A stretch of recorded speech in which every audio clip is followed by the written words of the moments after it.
Assalamualaikum warahmatullahi wabarakatuh. Nama saya Rizka Fajira. Saya berasal dari Fakultas Syariah, Prodi HES semester 7A. Baiklah, saya di sini akan menjelaskan tentang kode etik. Yang pertama itu hakikat makna kode etik. Kode etik itu merupakan suatu sistem norma, nilai, serta aturan profesional secara tertulis yang dengan tegas menyatakan hal baik dan juga hal yang benar, serta apa yang tidak benar dan juga tidak baik bagi profesional. Secara singkat, pengertian kode etik adalah suatu pola aturan, tata cara, tanda, pedoman etis di dalam melakukan suatu kegiatan ataupun suatu pekerjaan. Kode etik itu berhubungan dengan perilaku seseorang. Pengertian kode etik lainnya adalah suatu aturan yang tertulis secara sistematik dengan sengaja dibuat berdasarkan prinsip-prinsip moral yang ada serta ketika dibutuhkannya bisa difungsikan sebagai alat yang dapat digunakan menghakimi berbagai macam dari tindakan yang ada pada umumnya dinilai menyimpang dari kode etik yang ada.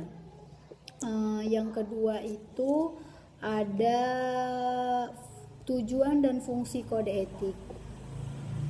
Tujuan kode etik itu yang pertama yaitu untuk menjunjung tinggi martabat profesi, untuk menjaga dan memelihara kesejahteraan para anggota, untuk meningkatkan pengabdian para anggota profesi, yang keempat untuk meningkatkan mutu profesi, yang kelima menentukan baku standarnya sendiri, yang keenam mempunyai organisasi profesional yang kuat dan terjalin erat.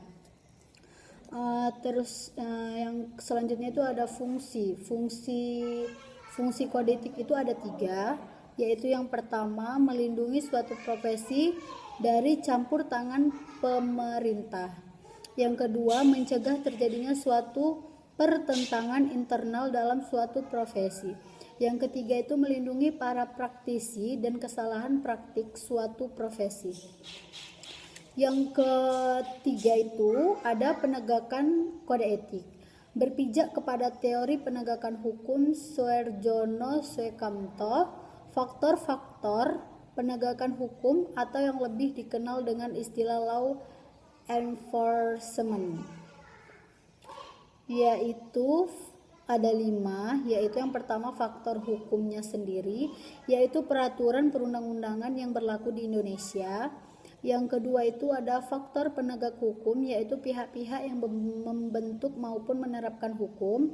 Yang ketiga itu ada faktor sarana atau fasilitas yang mendukung penegakan hukum. Yang keempat itu ada faktor masyarakat, yakni lingkungan di mana hukum tersebut berlaku atau diterapkan. Yang kelima itu ada faktor kebudayaan, yakni sebagai hasil karya cipta dan rasa yang didasarkan pada karsa manusia di dalam pergaulan hidup. Terus itu saat ini yang menjadi sorotan yang sangat-sangat menarik perhatian setiap orang adalah faktor penegak hukum. Ruang lingkup penegak hukum sangat luas sekali, oleh karena itu mencakup mereka yang secara langsung dan secara tidak langsung berkecimpung di bidang penegak hukum. Seharusnya para aparat penegak hukum merenungkan kembali apa itu etika profesi hukum yang ada di dirinya, terjemahkan dalam kode etik profesi hukumnya. Baiklah, hanya ini yang bisa saya sampaikan. Lebih dan kurang saya mohon maaf. Assalamualaikum warahmatullahi wabarakatuh.